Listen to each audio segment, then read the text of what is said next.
Yo, what up? It's your boy Punch. Welcome to the channel. Today we've got two beautiful crown-tail bettas to spawn. Their whole tank is set up. This is going to be the breeding tank with the male already in here. He's built a killer bubble nest, and our female over here is huge. I think filled with eggs. She's looking pretty good. She's been doing a couple submissive positions, so they are ready. We got a little net here and a nice little clear cup so I can show you the female a little bit closer before I put her into the tank.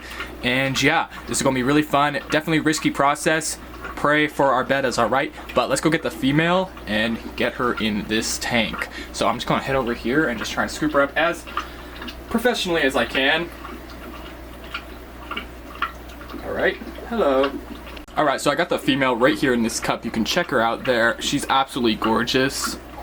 Just take a quick look at her. Beautiful. She has amazing pink fins with like a pearlescent white base. She's insanely beautiful. Look at her, gorgeous, and she's ready to go into the male's tank. Both the tanks are the same temperature, and I just have to be very, very gentle not to disturb the water because I don't want it to destroy the bubble nest, which I'll show you guys right when I get her in, okay? This is stressful because he can go right after her and they can hurt each other as well, which is terrible. So let's get her in and stop stressing her out. Ooh, this is super scary. Super gentle.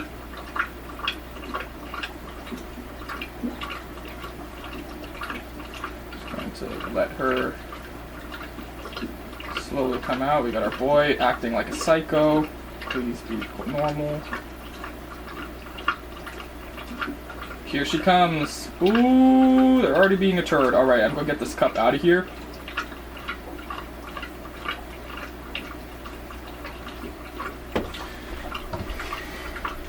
Alright, so they're chasing each other around right now. Let's hope that that subsides and they start spawning. Let's get some close-up view of them. Let's go. Gorgeous. And our male here. He's, you know, he's being a bully, but they've seen each other now for around 24 hours. Right next to each other in each other's tanks. And yeah. Draw her to the bubble nest, my dude. She is ready to spawn. Alright, we'll try and give them a little bit of privacy, and I'll be back when they're spawning, hopefully.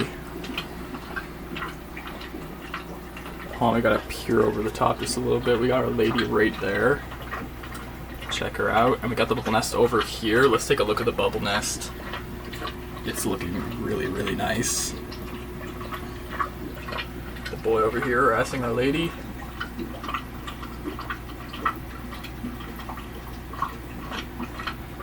Alright, we'll try and leave them alone now.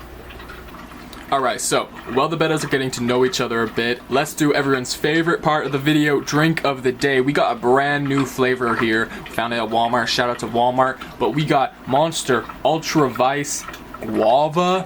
What? That sounds pretty cool. It's got a textured can. You know, I love the textured can. Does that mean it's zero sugar? Yeah, it's zero sugar. So, you already know how I feel about that. Let's give it a try. The can is beautiful. Ranking on the can, I honestly would give it a solid 8 out of 10. So, let's give this a try. Pop it open. Ooh, I like the smell already. Okay. The smell smells like tropical vacation. Somewhere that I need to be as soon as possible. Let's give it a try.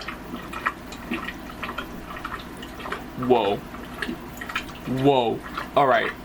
Alright. That's insanely good. Ooh, it's pink too. This level of sweetness is out of this world. For zero sugar, God did not create this drink, trust me. That is crazy. What? It's insane, and honestly, I'm not even that big of a fan of guava. If you give me the guava fruit, I'll be like, what is this? What? I'll be like, huh? Is this caviar? Is that what a guava is? Did they have those little black beads? I don't even know what a guava is. I don't know, but it tastes good, apparently. When it's in a monster, so. Ranking on this, official ranking. I'm gonna give it a solid 8 out of 10, just like the can. It's like really good, but you know I gotta keep those 2 points for like the super heavy hitters, alright? But it's really good. So, drink of the day complete. Let's move on to this other super fun task that I got. We got some basil plant that needs to be saved, all right? We got it right here. Check it out. So, got a little bit of dirt at the bottom, gotta wash that off, but look at these little basil plants. You know, I'm saving it from this big plant. It's kind of dying, of course. I bought it from the superstore. What can you expect? So, let's rinse it off a bit. Really get at it. Ooh, it's working good. Haha, okay. Alright, so that looks awesome. See, the roots are much cleaner now, like pretty much nothing on them. It smells like dirt. So now we can put this, I think I'm going to put it in the breeder box, because you know what, it's all fun to put plants in an aquarium, of course, but you need them to be, first of all, above the surface of the water, because this is a terrestrial plant, and also, you need to make sure you have something to like put it in, to prop it up, and I always find that difficult, because like I don't got pots. Those little clay balls, you need those clay balls? No, I don't got those. So, let's get this in. I'm just going to like try and set it up against the lid. It should be good. We gotta take off our drink. Ooh. I always find the first sips of the zero sugar hit the most, and then after it's like, does anyone else find that? Comment down below. Comment down below if you'd rather have a zero sugar drink or you'd rather have a full sugar drink. Like, what do you get, all right? If you go to the corner store, what are you getting at the gas station? Zero sugar or full sugar? You know, like, in general. Of course, it depends on what it is, but yeah. So, let's get this in. Ooh, oh, there's this little tiny hole right at the top. I thought there was something like that. Boom! Might have to be a little bit taller. Boom. And bazinga, dude. Alright. I might just,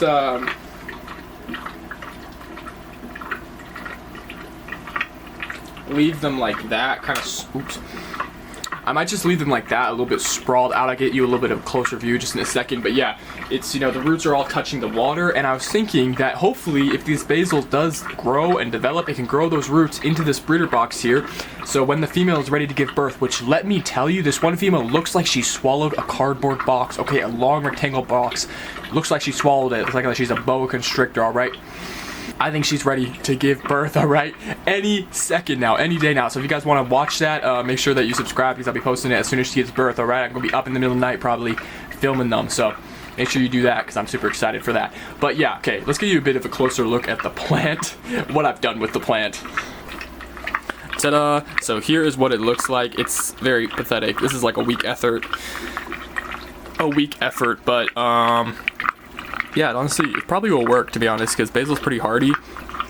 You can see the roots are in the water, just touching them.